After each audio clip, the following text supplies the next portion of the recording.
Tudo bem com vocês? Bom dia. Bom dia aos telespectadores também. Nós estamos começando o programa 51 Ciência e Vida e o tema hoje é continuar a etapa das pessoas fora de série. E nós temos hoje a grande honra de termos ao nosso lado a Lia Maria Petri Selig, né, que dispensa maiores apresentações, e a grande amiga dela, Carmen Pafiadashi, que também é uma pessoa fora de série, né, tranquilamente, assim, porque eu a conheço há pouco tempo, mas já vi o quanto ela fez.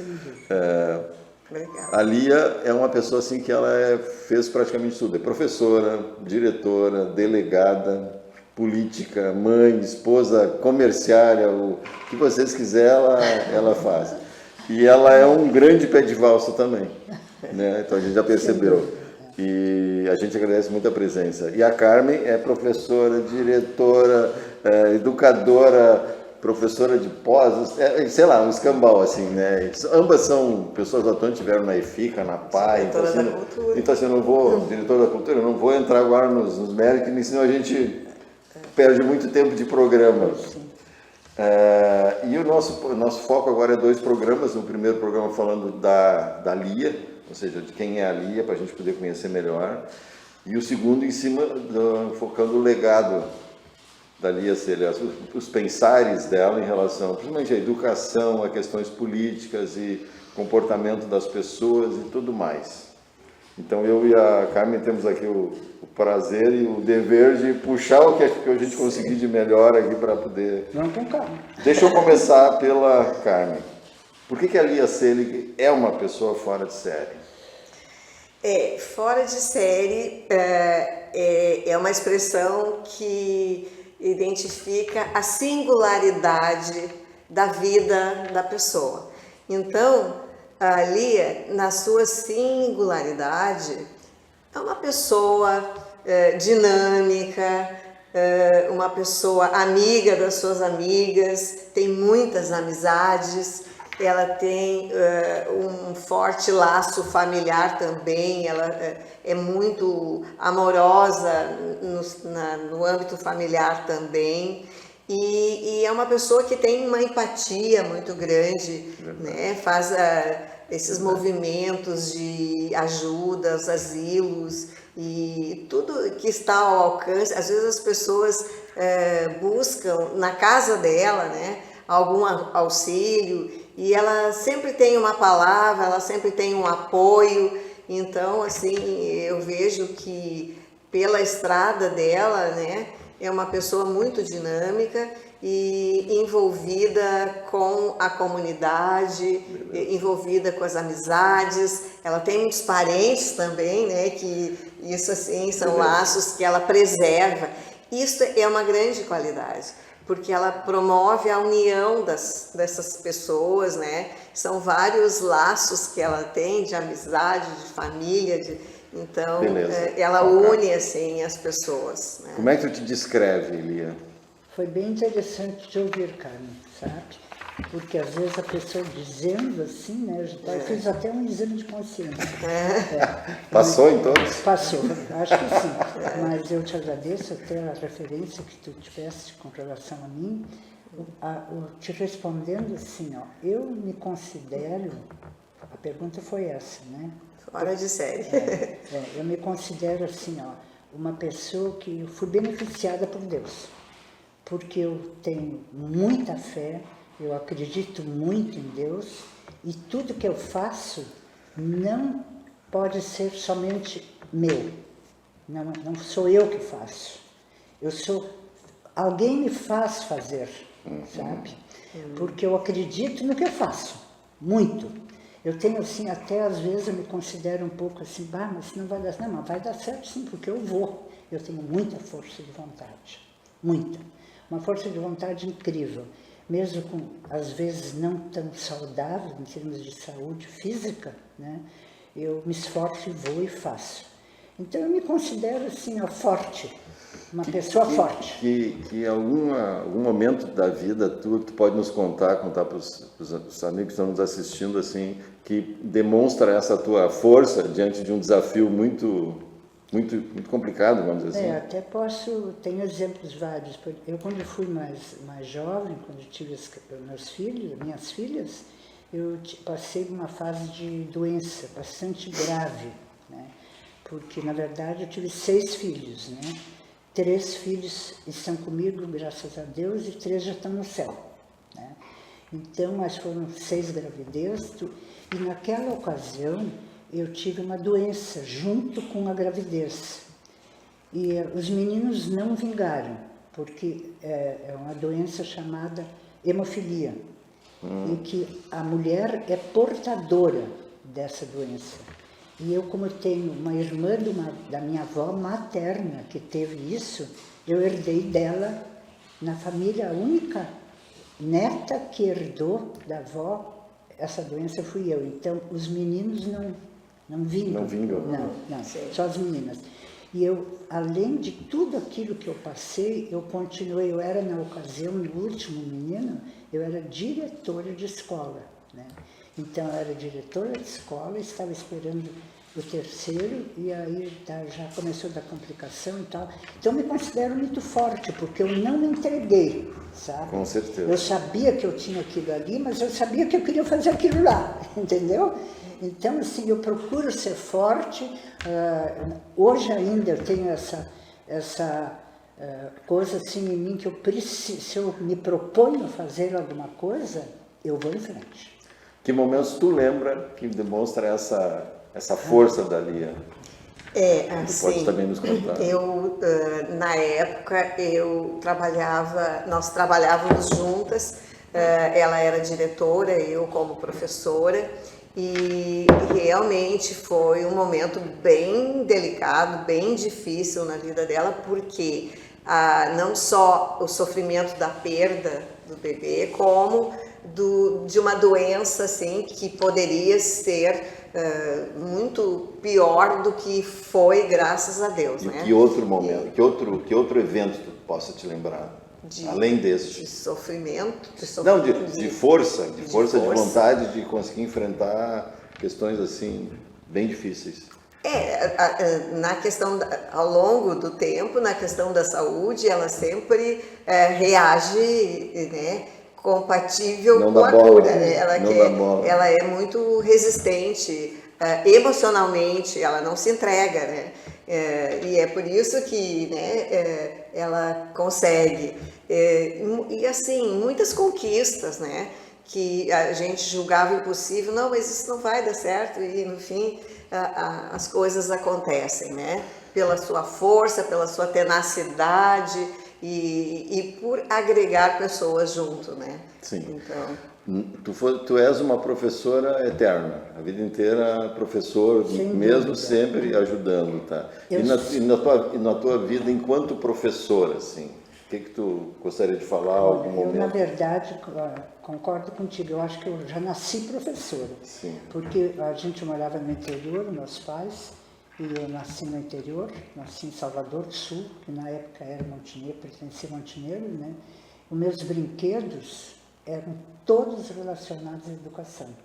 Eu botava laranjas como se fossem filas de alunos no chão e dava aula com as laranjas. Nossa, E o meu pai chegava e chamava a minha mãe e dizia assim, mas olha aqui essa menina aí, dando aula para laranjas. E quando um saía do lugar, porque os terrenos... Mas como é que você saiu e não me pediu para sair? Então eu dava aula para laranjas, como menina, sabe? E aí o meu pai dizia, ela vai ter que ser professora. Então eu nasci com aquilo, eu queria ser professora, fui e procurei ser uma boa professora, sabe? Comparando assim o ontem e o hoje, acho que eu fui uma boa professora. E diretora? Diretora. Qual é a diferença de ser professora e diretora? Tem diferença. Que não é assim, né? Não, eu fui professora, então, eu comecei a minha vida no São João Batista, dando aula primário, ensino primário, né? Eu fui professora de primeiro, de segundo, de terceiro e de quarta série. Eu consegui ter uma experiência do ensino do primeiro turno, como a gente diz, do primeiro grau hoje. Do primário, né? Primário, né? Então, nesse momento, eu tive a felicidade de ter grandes amigos, porque nós convivíamos muito socialmente com o Dr. Schiller, com o seu Cardona, politicamente nós então ajudávamos, meu marido, principalmente meu sogro, né, ajudava bastante, e eles foram me procurar lá no São João Batista, dando aula. Aí, no intervalo, foram me convidaram para que eu participasse do grupo deles, político, porque viam que eu tinha uma aptidão, porque eu era muito líder. Tá. E aí eu entrei, né? Então eu fui professora Quer dizer, sempre. Professora e política juntos, logo em seguida. Aliás, eu depois, digo sempre assim para todos quando me perguntam, eu tenho assim um dos grandes amores da minha vida, depois da minha família, que está em primeiro lugar sempre, é a educação e a política. Até hoje, os meus grandes amores, o meu ideal de vida é a educação e política. Vou fazer uma pergunta chata agora para ti. Educação e política, naquela época era uma coisa, só que hoje parece que não rima, né? Educação parece que está dissociado da política, já te cutucando por uma coisa... Mas é que houve realmente muitas mudanças de lá para cá. Sim. Né? Eu me refiro à educação e política porque, como eu era professora e diretora, eu estava vinculada à educação. Então, eu tinha que me aperfeiçoar naquela linha. Política, porque eu era uma pessoa da comunidade e fui procurada por vários políticos para participar, né? E eu então comecei a estudar também o que é ser uma política. Tá. Né? Uhum. Porque a gente O já que é ser uma política? Uma pessoa política? A política... Não, uma pessoa política, o que é só imaginar? Uma pessoa social, sabe? É uma pessoa social que se comunica, que participa, que entende, que procura respeitar, em primeiro lugar, os outros. Então, eu acho assim, ó, a política, hoje em dia, não dá para comparar como era e como é. Realmente houve grandes mudanças. Mas sabes que a política também te dá uma ideologia, te dá uma visão de alguma coisa, né? E eu sempre tive uma ideologia, assim, vinculada à direita, né? Uma vinculação assim de fazer bem, de ser responsável e o bem comum. Eu sempre tive uma linha de bem comum, ajudar o próximo. Né? Até às vezes um pouquinho demais, me esqueço de mim até às vezes. Que pessoas foram importantes assim? Tu pode me ajudar assim para essa tua vida assim? Olha, a primeira pessoa que foi muito importante na minha vida foi quando menina, o meu avô Bartolomeu Petri. Bartolomeu era um professor que dava aula em Salvador do Sul para 100 alunos juntos, primeiro, segundo, terceiro e quarta série. Era aquela época todos Era professor juntos. também? Era professor, um grande professor. Era um professor também de música, que ensinou muitos a tocar violino e piano. Tu toca? Eu não, só canto. Mas é uma coisa.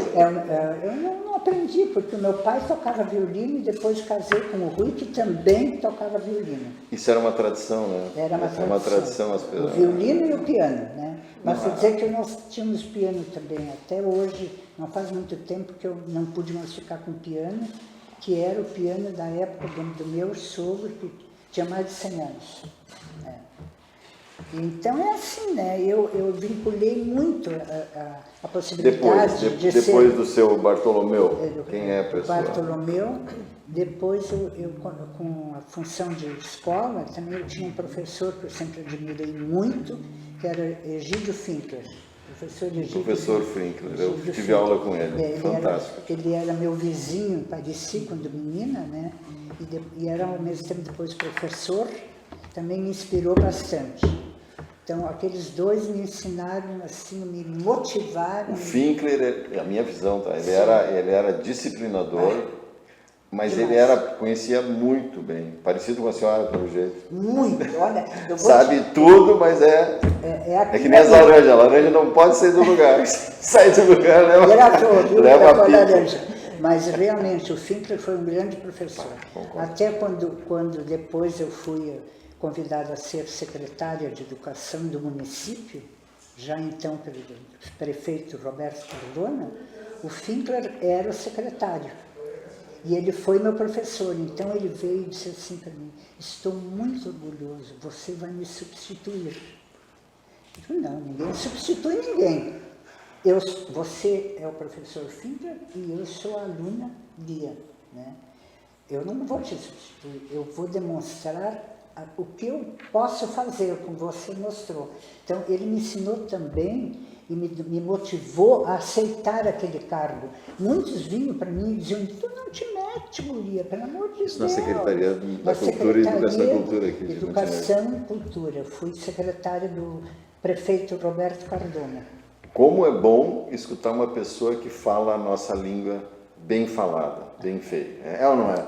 Nós estamos acostumados a ver, e eu mesmo, às vezes, a gente entra assim, a minha mãe sempre corrigia, quando falava qualquer coisa, ela falava, não, mas como é bom ver uma pessoa assim que fala, articula as palavras, que a gente entende. Eu procuro me comunicar para você me entender. Não, ela falou, mas eu não entendi. Deus o livre, então me diz isso. Eu quero que todas as pessoas que eu me comunico, né? Eu procuro mostrar o meu eu, como eu disse, está lá dentro. Sabe? Como é que é ter a Lia como diretora? Como é que foi a experiência? Assim... Não só para ti, mas para as outras professoras. Mas eu vou falar assim... 60 professores agora, na época. Agora pode xingar se for o caso. Pode, não tem problema. Assim, vou falar pontuando a época em que ela era diretora e eu era professora do noturno, na verdade, né? Assim, nós não tínhamos assim a proximidade que nós temos hoje, né? Porque e tinha familiar, que né? nós nós temos uma certa diferença de idade e, portanto, de fase, né? Eu era uma moça solteira e trabalhava ali, dava aula no noturno. E a escola era 3 turnos, ali era uma pessoa bastante ocupada nessa tarefa e a gente tinha um ótimo relacionamento, até no meu casamento, até participou do meu casamento, sim, né? Eu tenho meus irmãos, meus amigos. E inclusive a minha irmã era colega de aula da Lia, né? Mas assim, houve, na época, nós professores do noturno, que era um grupo diferenciado do diurno, era um grupo diferenciado. E aí nós sentimos a mudança, uma mudança positiva, uma valorização maior, porque na época, até então, o foco, o centro e os cuidados da escola eram mais focados para o turno da manhã e da tarde. Então, o noturno era diferenciado. E houve uma mudança bem grande de valorização, né? Mas é um relacionamento ótimo, sim.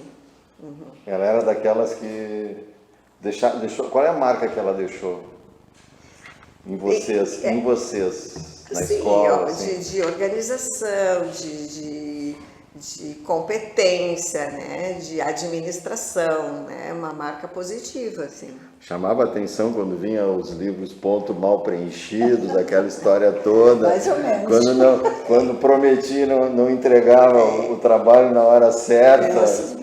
Não, é que eu também acredito nessa questão de que onde há a disciplina, na verdade, há resultados, né? Porque sem organização e sem a disciplina não se vai muito longe, né? Ou o estabelecimento o conjunto fica prejudicado.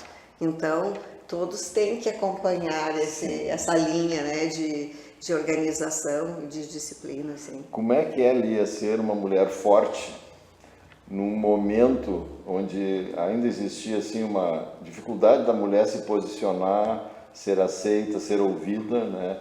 Como é que foi essa tua... Tu mostrou para nós há pouco, e até na nossa conversa, sempre teve essa energia de desafiar. Mas como é que foi esse... Eu sempre gostei de desafios. Isso é uma coisa desde criança. Ainda mais sendo mulher. Sendo mulher, né? Mas eu sempre achava assim que eu não tinha diferença. Eu participava, eu tinha muitos amigos homens. Na faculdade, então, eu convivia mais com os rapazes, com os meninos, do que com as meninas. porque os assuntos eu gostava, o trabalho, a gente, né, participar, fazer trabalho em conjunto, eu sempre tive um bom relacionamento. E como mulher, eu posso te garantir que eu sempre fui audaciosa. Vaidosa e audaciosa. Olha só, que coisa séria, mas é verdade.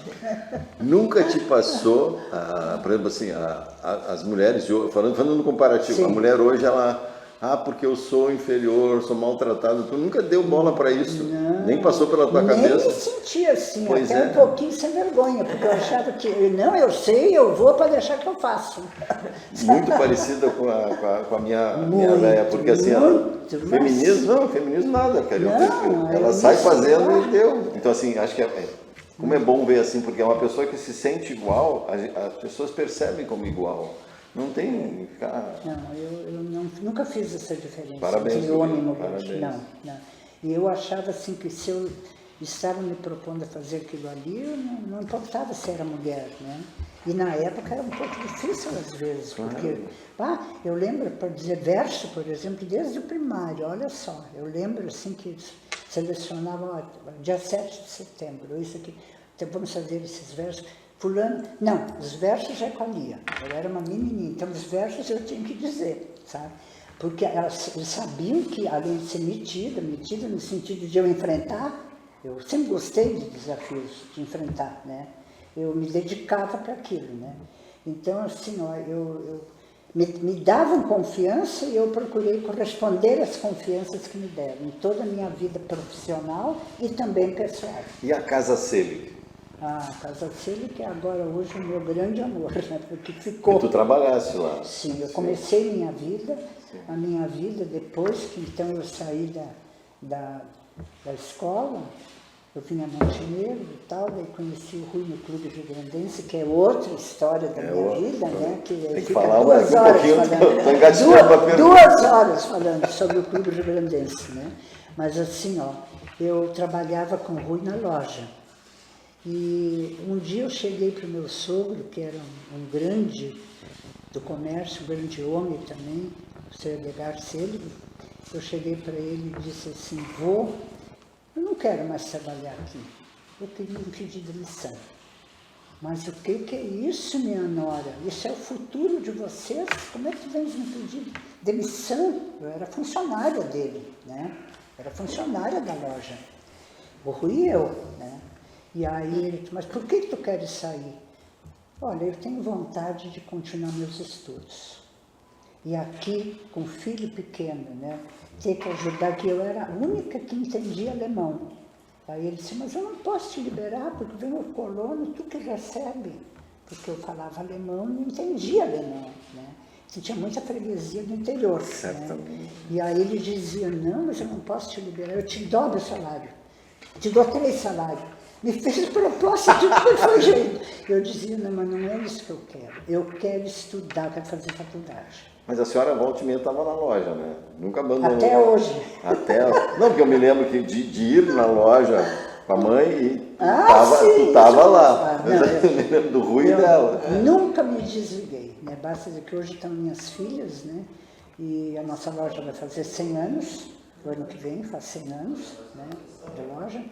Então ele me proporcionou, meu sogro, a oportunidade de estudar, porque a gente não recebia um tanto que dava para fazer faculdade, Legal, cuidar da casa. legal. Aí ele disse assim, eu pago para ti todos os estudos, se tu queres ir adiante. Porque o meu filho, que eu quis que se formasse, não quis, ficou comigo e nunca foi estudar. Tadinho do meu lindo marido. Do Rui, olha uma vez, falando do Rui, E olha o que ele me disse, porque coitado. teu marido, meu filho, só passou uma vez em canto e religião. O resto ele não passou. Ele não gostava de estudar. Eu disse, pois eu gosto. Então, se o senhor me assume, vamos dizer, o meu estudo, posso me matricular? Pode. Aí eu fui adiante, fiz faculdade, né? Me envolvi em três faculdades. Você vai negar. Era uma pessoa muito... comunidade, né? E o Rio-Grandense? Outro amor da minha vida. Eu conheci o Rui lá, no Rio-Grandense, né? Num baile? Ele era diretor de esporte. E jogava muito bem tênis. Jogava tênis com o Skeller, com o Nelson, os filhos ali. O Chique, né? A turma do Chique. Do Chique, Do Chique. Jogava tênis com o Rui, o Skeller, o Zian, né? E, então, assim, ó, aqueles jogos de tênis eram maravilhosos. E o Rui jogava muito bem, né? E eu comecei a ir assistir os jogos, sabe? E gostei. Aí um dia começamos um namorico, né? E ele me disse, agora eu sou diretor de esporte e tal. Faz comigo uma reunião com a neurobandense. Eu disse, eu não escolho. Essa aqui não tem. Perguntou ela. Essa pode dizer que eu não entrego. Sou até demais. É só sabe? convidar ela tá dentro. É porque está apostando em mim. Como é que eu não vou dizer que não? Se a pessoa me convida é porque quer que eu vou. Não é obrigada a me convidar para fazer alguma coisa.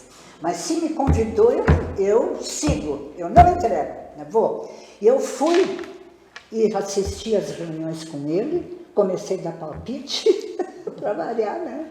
E aí, então, eu conheci o Rui ali, né? E começamos a namorar, casamos. E o Rio Grandense? E ele sempre no Rio Grandense, o meu sogro sempre no... Meu sogro foi 28 anos presidente e tesoureiro junto. Porque ele, né, tinha condições de manter o clube, né? E gostava com aquela turma dele, da idade e tal. E o Rui foi 8 vezes presidente. Então, eu convivi a vida do Rio Grandense. Hoje, por exemplo, eu estou muito feliz porque eu tenho meu genro como presidente do clube, que é o marido da minha filha, que é a rainha do centenário do clube. Como é que eu não vou amar aquele clube? Eu tenho vínculos familiares, né? Vínculos familiares. E tenho paixão. Agora, quando foi, posso falar no livro agora? Vamos agora? Pode agora, porque falta pouquinho. Então, assim, ó, quando o Rio Grandense fez 100 anos, era presidente Armando Dutra. Aí ele chegou para mim e para o Rui e disse assim, porque nós sempre metidos no Rio Grandense, né? Olha, eu tinha vontade de fazer uma coisa, assim, uma comemoração dos 100 anos, assim, tipo de um livro de 100 anos. O Armando deu a ideia. Aí... Obrigado. Ó, temos 3 minutos. Eu falo muito bonitinho. Aí, né, eu disse, tá, mas não, eu gostaria então que tu escrevesse um livro, porque tu conhece a história do clube, né? Eu disse, que 100 anos de história, mas vou fazer. E está aqui ele, ó. 100 anos de Clube Rio Grandense. Esse é o livro. Esse foi o primeiro livro que eu fiz a pedido do Armando e do meu sogro. Quando ele soube que eu ia escrever a história do Clube Rio Grandense, meu sogro, ele me deu um abraço, eu me comovo, porque até hoje eu lembro daquele abraço, eu sinto o abraço, sabe? Que legal. Porque eu sou apaixonada pelo clube, sabe? Assim como eu sou apaixonada por tudo que eu faço em termos de educação e política. As minhas amigas, aí a minha grande amiga Carmen, que pode dizer, eu vibro, sabe? Eu tenho um sentimento de... Eu não sei se é amor, porque amor é diferente, né? Mas uma ligação forte. Eu tenho uma ligação, sabe, com a política, com a educação e com o Rio Grandense. E sempre se doou, Sempre se doou sem esperar nada retorno. Em troca, não. Nada em troca. Foi um trabalho muito voluntário. É uma causa, É uma causa. É uma causa. Amiga, obrigada. Tu sabe que o que faz a diferença, isso aí agora eu também estudei essas coisas assim, quando a pessoa consegue fazer uma doação, se doar sem esperar, ela entra praticamente num nível superior de existência. Não sei porque ela tem uma causa eu e aí... não sei se é isso, amigo, mas o que eu posso te dizer é o seguinte, que às vezes eu me preocupo um pouco, porque se eu entro para valer, sabe? Então as meninas, às vezes as minhas 3 filhas, mãezinha, agora eu com essa minha idade, então eu sou muito chamada a atenção. Agora eu tenho que baixar a bola. Terminou? Não, tem mais um minuto aí. Então é isso, né? Então eu entro para valer. Mas a mente, ela não envelhece. Pois é, ontem... E o nosso...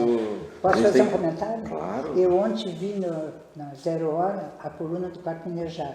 Eu leio todos os dias. Eu leio muito, né? Essa coluna eu não deixo de ler.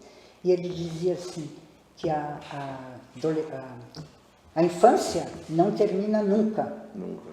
A adolescência termina. A juventude também termina. E o idoso vai partir. Então, assim, o que não termina é a infância, porque em todas as fases tu tem lances de infância. Com certeza. Lembra? E eu gostei muito, olha, vale a pena ler Muito. da Zero Hora de ontem. Muito Ele é obrigado, muito Ana feliz. Maria. Palavras finais que o senhor já deu e as tuas palavras finais. Muito obrigada. Não, é um prazer grande poder estar aqui com a minha amiga de sempre, e é uma amiga que nós estamos quase que diariamente em contato, né, Lia? Diariamente. Ela é um pouco conselheira, porque às vezes eu sou meio passada, às vezes. Eu vou, me enfrento, me convido, como eu já recebi convite para trabalhar em Brasília, para trabalhar aqui ali. Eu sempre consulto a minha amiga. A gente tem uma ligação forte que aconteceu Já ao longo tinha da com vida. teu irmão, o o Nelson. Nós precisamos encerrar. Desculpa. Só faz o teu fecho e aí Não, a eu gente agradeço fecha a por causa do oportunidade e é um prazer estar aqui falando de uma pessoa tão especial na minha vida também. Muito obrigado. Eu agradeço a todos e as duas pessoas aqui, a Lia, né, fora de série mesmo. Muito obrigado, até o próximo programa.